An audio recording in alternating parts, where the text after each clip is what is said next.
né? Hoje a gente vai falar sobre dois recursos, pessoal. A gente vai falar sobre carta testemunhável e vai falar sobre o recurso ordinário constitucional. Então, só voltando um pouco ao que a gente conversou na aula passada, então, no nosso último encontro, a gente falou sobre embargos infringentes ou de nulidade, e aí viu que, na verdade, o fundamento é o mesmo, né?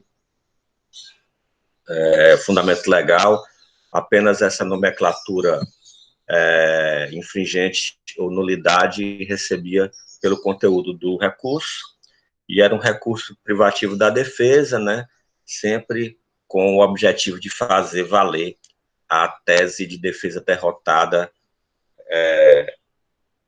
de forma não unânime, né? Então, esse foi o nosso conteúdo da nossa última aula. Hoje a gente vai começar a falar sobre carta testemunhável, e como é algo bem simples, eu já vou emendar um segundo recurso, que é o recurso ordinário constitucional, que também não tem grandes complicações, porque a aplicação dele é bem limitada, certo?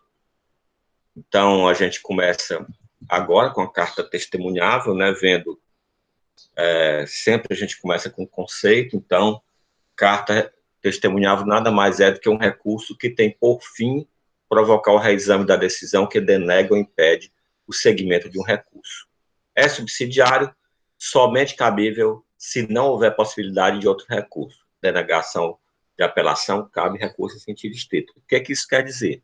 Quer dizer que a carta testemunhável, pessoal, ela serve para forçar, certo? Que o recurso vá para uma outra instância. Então, vamos supor que você interpõe um recurso em sentido estrito em um juiz de primeiro grau e ele denega o seu recurso. Mas você quer que o tribunal conheça o seu recurso. Então, o que é que você faz? Como não há um recurso que force, especificamente que force a apreciação do recurso pelo tribunal, você usa a carta testemunhável. A questão da denegação de apelação aí, como exemplo, é o exemplo para a questão da subsidiariedade da carta testemunhável. Porque se o juiz denega a apelação, aí caberia um recurso em sentido estrito para fazer com que a apelação fosse conhecida. Se ele denega o recurso em sentido estrito, aí não tem um recurso, é utilizado a carta testemunhável. Então, a única finalidade da carta testemunhável é promover essa subida do recurso a uma instância superior, certo? E aí as hipóteses legais da aplicação da carta testemunhável é bem restrita, é bem reduzida. Nós vamos ter o indeferimento do recurso em sentido estrito, pedido de justificação, que vem a ser pedido de justificação. Um pedido de justificação ele é utilizado para produzir provas de forma antecipada para a revisão criminal. A revisão criminal ela não tem produção de provas, certo?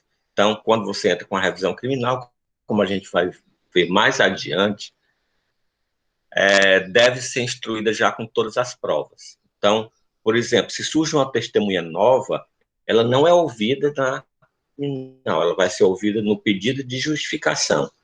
E o que vai instruir a revisão criminal são os autos do pedido de justificação, certo? E o agravo em execução, que é o recurso previsto no artigo 194 da Lei 7.210 de 84, que é a Lei de Execuções Penais, a LEP. E qual é o procedimento? Ele deve ser requerido em 48 horas após a ciência do despacho que denegar o recurso. Então, você interpõe um recurso em sentido estrito, um exemplo, né? E aí o juiz denega, você tem 48 horas para interpor a carta testemunhável. E o procedimento dela é bem estranho, assim, estranho no sentido de nem parecer com nada por nenhum outro recurso, certo? Porque, de início aí, a gente já tem no endereçamento algo bem diferente, porque o endereçamento não vai para o juiz, ele vai para o escrivão, o diretor de secretaria da vara, o diretor do cartório, né? E deve ser indicado nesse requerimento as peças do processo que deverão ser transladadas, ou seja, que deverão acompanhar carta testemunhável para a instância superior. É dada a contrafé, né, a parte recorrente pelo escrivão que recebe o recurso, e o processo da carta testemunhável, em seguida, em instância, vai seguir o mesmo processamento do recurso denegado. Então, se você interpõe a carta testemunhável para forçar a subida de um recurso em sentido estrito, ela vai ser processada como o recurso em sentido estrito. Se for para uma grave execução, vai ser processada em recurso em sentido estrito. Só esse meu exemplo é um pouco... Eu dei o exemplo do agravo em execução e do recurso em sentido estrito, mas só fica um alerta, pessoal, que o agravo em execução segue o mesmo rito do recurso em sentido estrito. Então, nesses meus dois exemplos, seguiria o mesmo rito, né? Resta aí a questão do pedido de justificação. Então, após a formação do instrumento, né, apresentar as razões pela parte testemunhante e as contrarrazões pela parte testemunhada, né? Então, aqui nós vamos ter razões e contrarrazões também. O escrivão encaminha os autos ao juiz, e aí, pessoal, o juiz só faz isso, certo? Ele vai verificar aí se há a questão da possibilidade dele se retratar em relação à sua decisão. Outra coisa ele não pode fazer.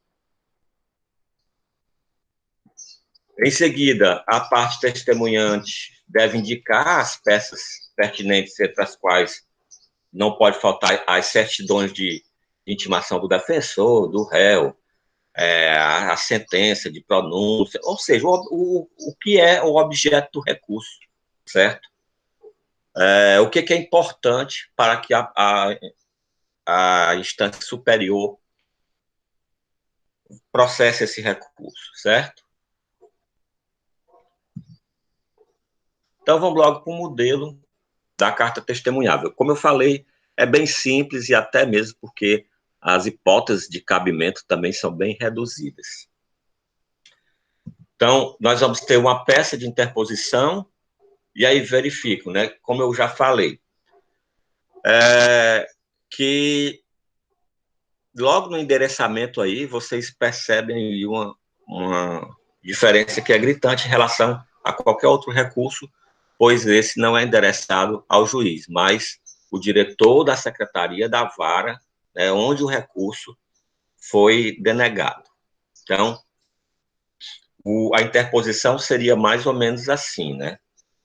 X, já qualificado nos autos por seu advogado, ao final firmado, vem respeitosamente perante Vossa Senhoria interpor carta testemunhável com base no artigo 639, inciso 1 do Código de Processo Penal, contra a respeitável decisão que não admitiu o processamento do recurso em sentido estrito endereçado o presente recurso ao Egrégio Tribunal de Justiça do Estado de São Paulo.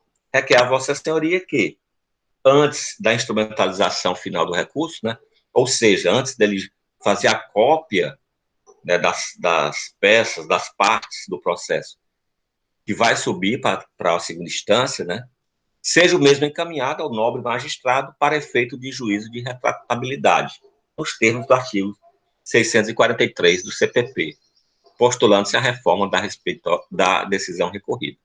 O que acontece aqui, né, pessoal? Como há esse efeito nesse recurso, né, o juízo de retratação, é óbvio que se o juiz revê a sua decisão e admite o recurso, a carta testemunhável perde o objeto. E o que vai subir é o próprio recurso interposto. No caso do exemplo aqui, foi denegado o recurso em sentido estrito, e aí, se o juiz se retrata, perde, né, o objeto, a carta testemunhável, e o recurso em sentido estrito subirá para apreciação da instância superior. E aí segue, né, indicando desde já as peças que deverão ser trasladadas. Aí ele indica que, no exemplo, a decisão que indeferiu o pedido de oitiva de testemunha de defesa, apelação, decisão de não conhecimento da apelação e o recurso em sentido estrito, a respeitável decisão recorrida. Então, obviamente, aqui houve uma apelação referente a uma negativa de oitiva de testemunha. Em seguida, houve um recurso em sentido estrito, porque a apelação não foi admitida pelo juiz e que também não foi admitido o recurso em sentido estrito. Então, a carta de testemunhável servirá para seguir o recurso de apelação, subir o recurso de apelação e o recurso em sentido estrito. Então, a defesa aguarda intimação para oferecimento das razões de carta testemunhável, né? Então, interpõe-se aqui a carta e espera-se a decisão do juiz, se ele vai proferir, né, reconhecer, né, ou rever a sua decisão no sentido desse efeito que tem a carta testemunhável de juízo de retratação. Quanto às razões, né, pessoal, as razões são as mesmas do processo que foi denegado, né? Então, vamos ver um exemplo aí de razões de carta testemunhável. O réu foi pronunciado como incurso no artigo 121 caput do Código Penal, com direito a aguardar o julgamento pelo Tribunal do Júri em liberdade. O defensor constituído, tomando ciência da decisão de pronúncia em cartório, deixou de interpor recurso em sentido estrito, por achar conveniente a pronta realização do julgamento pelo Tribunal do Júri e, consequentemente, a análise definitiva acerca do mérito. Entretanto, o juiz determinou a expedição de mandado para que o acusado fosse cientificado da sentença pessoalmente. No ato da intimação, o testemunhante assinou o termo de recurso por entender que seria conveniente a revisão do julgado pelo Tribunal de Justiça. Observe que aqui há uma divergência entre o réu e o seu defensor, né? Então, vamos lá dar sequência aqui. Em face disso, possuindo o réu legitimidade para recorrer das decisões que não lhe forem favoráveis, isso para interpor, né, pessoal, não para apresentar razões. O defensor apresentou razões, mas o ilustre magistrado indeferiu o processamento sob argumento de que havia decorrido o prazo, levando em consideração apenas a intimação da defesa técnica. Então, aqui há uma divergência entre a defesa pessoal e a defesa técnica, né, e a defesa pessoal interpõe recurso dentro do prazo legal e o juiz indefere. Com essa decisão não se pode aquecer, é preciso ressaltar que, em homenagem ao princípio constitucional da ampla defesa, pode o réu exercê-la diretamente, autodefesa, né? E por meio do seu defensor. Aliás, justamente por tal motivo, o meritíssimo juiz determinou que ambos fossem intimados da pronúncia.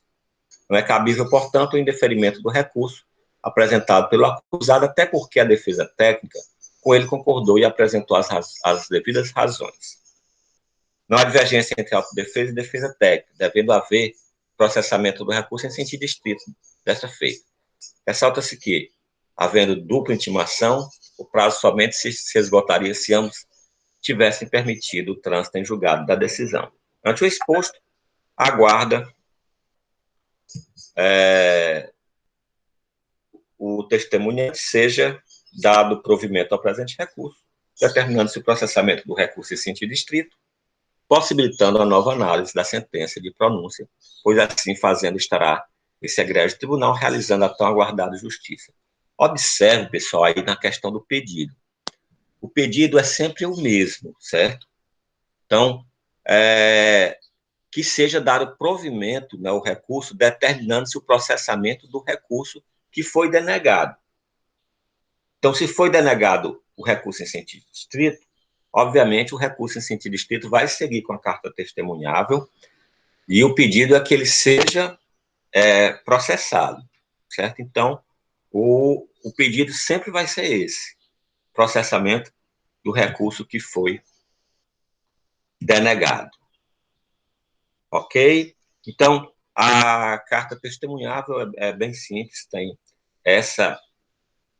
só essa aplicação, né, que seria denegação de recurso em sentido estrito, do agravo em execução e do pedido de justificação, certo? Dando sequência, pessoal, aqui, eu sempre coloco esses dois recursos no mesmo comentário, não porque eles têm alguma coisa a ver, certo? Mas porque eles são mais simples. E aí não justificaria a gente ocupar o tempo inteiro de uma aula comentando apenas. Quando é em sala de aula, né, então, como são recursos simples, a gente faz na mesma aula já a atividade prática, porque isso rapidinho vocês conseguem fazer.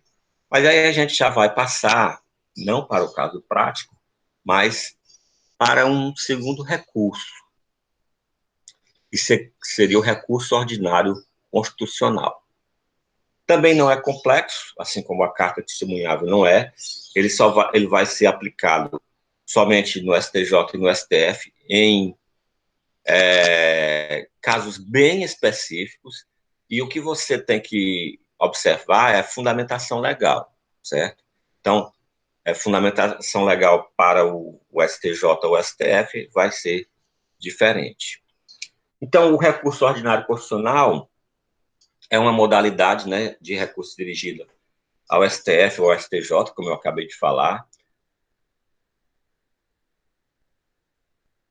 Inciso 2 e 105, inciso 2 da Constituição Federal. E no Código de Processo Civil, artigo 539, incisos 1 e 2. Então, as hipóteses vão estar na Constituição Federal, no artigo 102, inciso 2 e 105, inciso 2, certo? Observar que cada um desses artigos traz as hipóteses referentes a cada um dos tribunais superiores, certo? O recurso ordinário, ele tem ancoragem, né, constitucional, ele é de índole constitucional, obviamente porque ele está previsto na Constituição, né? E é peça privativa de advogado. Então, assim como embargos infringentes, o recurso ordinário constitucional só pode ser manipulado pela defesa. E as hipóteses para o cabimento para o STF? Então, quando houver decisão denegatória de habeas corpus, decidida em única instância pelos tribunais superiores. Isso é o que diz a linha A do artigo 102, inciso 2. Ou quando houver decisão que julgar crime político. Aí seria a linha B do artigo 102 da Constituição Federal, certo? Então, essas são as duas hipóteses de cabimento do recurso ordinário constitucional. Decisão denegatória de habeas corpus em única instância em tribunais superiores e decisão que julgar crime político. Observe que a questão do crime político não é em tribunal, não. O que é em tribunal é só a questão do habeas corpus. Então, a questão do crime político vai ser... crime político é de competência da Justiça Federal e pode ser entrado diretamente no STF um recurso ordinário constitucional contra o juiz singular, contra a decisão de juiz singular, juiz de vara federal, né, obviamente. E aí, observações, né? Então, somente vai caber o recurso de decisões denegatórias de habeas corpus. Ou seja, não vai caber o recurso para o STF se a decisão for concessiva de habeas corpus. Então, observem aí o denegatória. E a decisão denegatória deve ser em única instância. ou seja, deve ser uma hipótese de competência originária do tribunal. Então, os tribunais superiores são o STJ, o TSE, o TST e o STM. Então, não caberá recurso ordinário constitucional de decisão denegatória de habeas corpus, né, proferida por juiz singular, somente por tribunais superiores, nem por Tribunal de Justiça. Então, entra com habeas corpus no Tribunal de Justiça do Estado do Ceará, é denegado, certo? Não caberia também esse recurso, né? Tem que observar que tem que ser denegatória e proferida em única instância por Tribunal Superior. Isso porque a gente está falando do STF. Vai caber o recurso ordinário constitucional contra a decisão de tribunal? Sim, mas aí vai caber em outra hipótese, não para cabimento no STF. Quanto à decisão que julgar crime político, pessoal, então, os crimes políticos vão estar na Lei 7.170 de 83, que vão estar lá os crimes contra a segurança nacional, né, ordem política e social. A gente tem até questões recentes, né, sobre isso. Então, houve um pedido de investigação agora há 1 ou 2 semanas, salvo engano, no máximo 2 semanas, que o PGR, né, o Procurador-Geral da República, pediu que o STF autorizasse a investigação sobre manifestações que pedem o fechamento de Congresso, o fechamento de STF, intervenção militar, AI-5, e todas essas insanidades, né, que essas pessoas pedem que somente a democracia permite, né? Isso é algo bem contraditório, né? A pessoa utilizar a democracia para tentar acabá-la, né? E vocês observem que essa investigação se refere a crimes políticos. E a questão de crime político, ela só importa isso, que seja relacionado a crime político. Não precisa ser decidida por tribunal. Pode ser decidida por juiz federal, né? Então, caberá esse recurso ordinário constitucional contra essa decisão de crime político, contra qualquer decisão. Então, essa é a observação em relação à segunda hipótese de cabimento para o STF. E as hipóteses de cabimento para o STJ, pessoal. Para o STJ, certo? Quando houver denegação de habeas corpus em única e última instância pelos tribunais regionais federais ou pelos tribunais dos estados, do Distrito Federal e territórios. Então, se para o STF a denegação do habeas corpus, o recurso teria que ser proferido em decisão em única instância de tribunais superiores, aqui para o STJ seria pelos TRFs e pelos TJs, né? Então, pegando como exemplo aqui a nossa região, TRF da 5ª Região denega habeas corpus, cabe recurso ordinário constitucional para o STJ. Tribunal de Justiça do Estado do Ceará denega habeas corpus, cabe recurso ordinário constitucional para o tribunal, o STJ, Superior Tribunal de Justiça. Observar, pessoal, que aí é decidido em única instância pelo tribunal. Não é o juiz denegar o habeas corpus e o tribunal julgar recurso. É o habeas corpus sendo impetrado no próprio tribunal.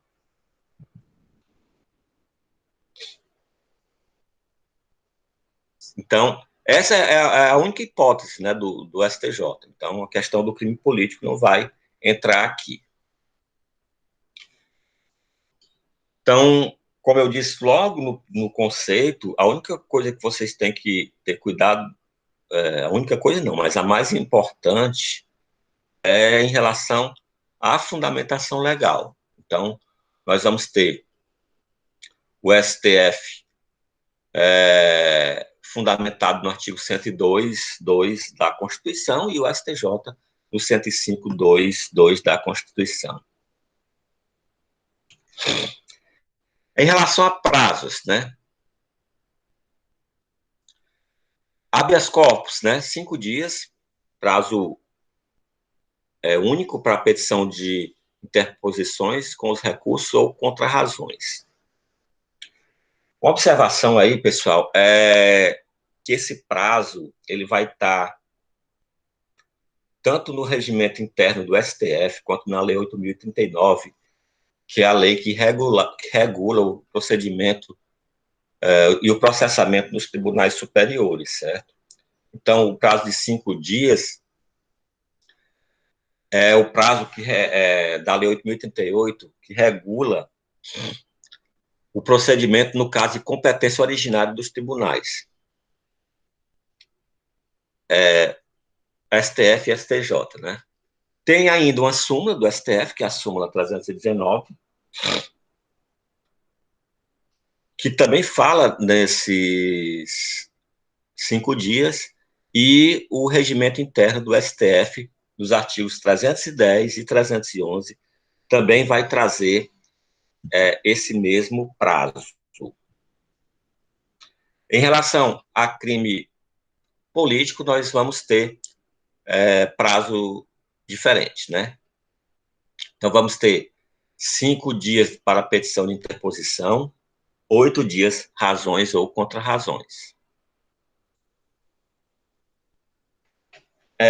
Esses 5 dias e 8 dias, pessoal, é decorrente também do regimento interno do STF. E observem que ele é idêntico ao recurso de apelação.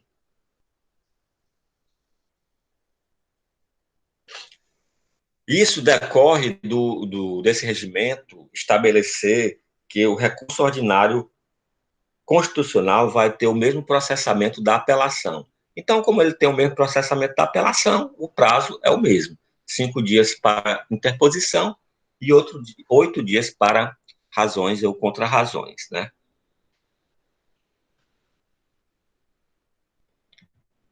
E o prazo para o STJ, a mesma coisa em relação ao habeas corpus, com o mesmo fundamento legal. Então, 5 dias, petição de interposição e razões e contrarrazões, e com fundamento no artigo 30 da mesma lei, 8.038, que institui os procedimentos para os processos perante o STJ e o STF. Então, em relação a prazo, tanto faz, se é decisão denegatória de habeas corpus, tanto faz se STF como STJ, o prazo é o mesmo, com o fundamento do prazo na mesma legislação, que é a Lei 8.038. Já passando para aspectos mais práticos, né? A questão do endereçamento. Em relação a habeas corpus, a petição de interposição é o ministro-presidente do Tribunal Superior, né, ou do STF, ou STJ, certo? Aliás, pessoal, desculpa, STF ou STJ não. O ministro-presidente do Tribunal Superior, TST, né? O próprio STJ, né, também vai caber quando for para o STF, e os demais tribunais superiores, né? Tribunal Superior Eleitoral, Militar, certo? Então, sendo que as razões e contrarrazões vai ser para uma turma do STF. Segue, pessoal, a mesma lógica, né? A petição de interposição endereçada a quem profere a decisão, no caso aí, denegação de habeas corpus, enquanto que razões e contrarrazões vão para quem vai julgar. Em relação a crime político, então, depende de quem profere a decisão, porque em relação a crime político a gente tem tanto o Tribunal Superior quanto o juiz federal, né, juiz de primeira instância, pode proferir decisão, então, e razões e contrarrazões para o STF, turma do STF. Também a mesma lógica, né, interposição sempre para quem profere a decisão e razões e contrarrazões sempre para quem vai decidir o recurso. No STJ só vai caber em relação à denegação de habeas corpus por Tribunal de Justiça ou Tribunal Regional Federal. Então, a petição de interposição será ou para o presidente do Tribunal de Justiça ou para o presidente do Tribunal Regional Federal, que profere a decisão de denegação de habeas corpus em única instância. E razões e contrarrazões para quem vai julgar. Quem vai julgar a turma do STJ. Então, razões vão ser endereçadas para a turma do STJ. Então, vamos lá para o exemplo, né? Como seria a petição de interposição. Excelentíssimo senhor doutor ministro presidente do Agrégio Superior Tribunal de Justiça, ou Tribunal Superior Eleitoral, ou Superior Tribunal Militar, certo? Quando é um desses tribunais superiores que denega o habeas corpus. Excelentíssimo senhor doutor desembargador presidente do Tribunal de Justiça do Estado, ou, né, do Tribunal Regional Federal, certo? Quando for denegação de habeas corpus por Tribunal de Justiça ou por Tribunal Regional Federal. Excelentíssimo senhor doutor desembargador presidente do Tribunal Regional Federal,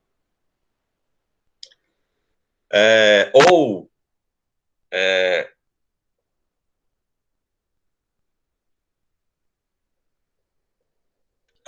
aqui o endereçamento das razões, né, pessoal?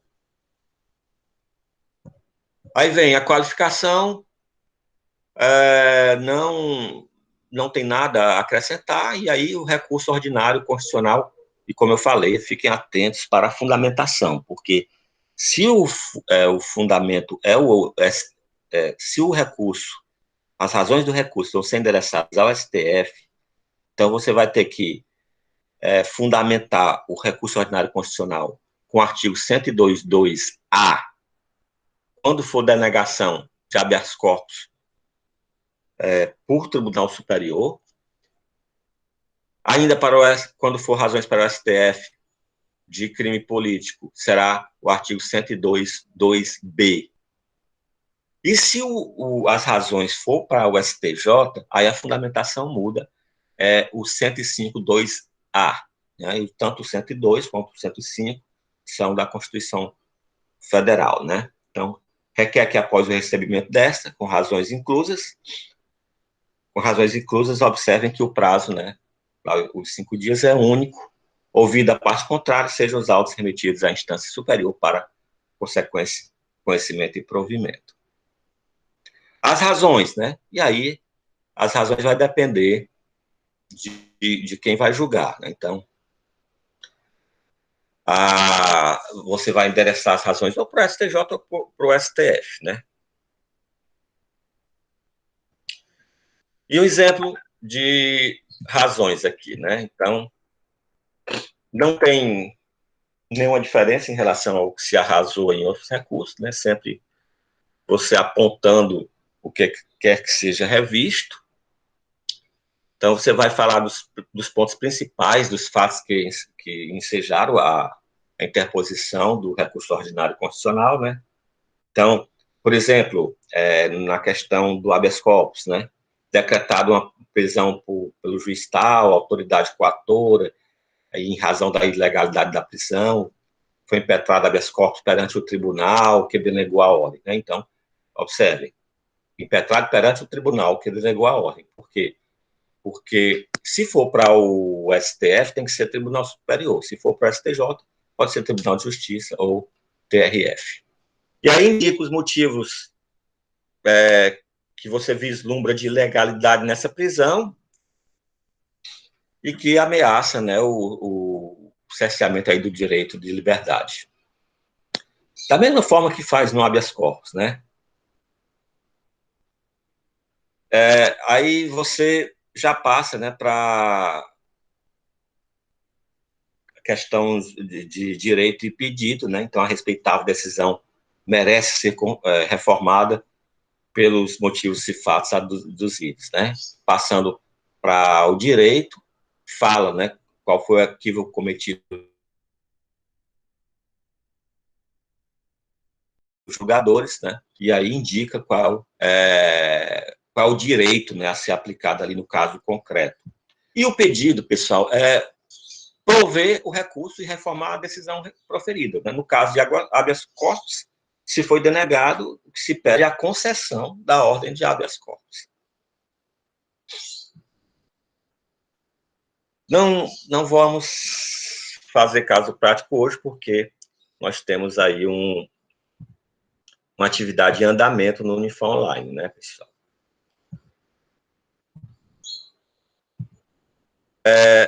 Bem, gente, com isso a gente conclui esses 2 recursos, né, já dá aí subsídios suficientes, pelo menos para que vocês tenham dúvidas, né, não que, se conseguirem ter pelo menos dúvidas, já fico satisfeito, né. E aí, quem tiver alguma pergunta, algum comentário, ou sobre as atividades, sobre a aula de hoje, sobre as atividades, ou sobre qualquer outra informação que queiram acerca da disciplina que eu puder dar, obviamente, né?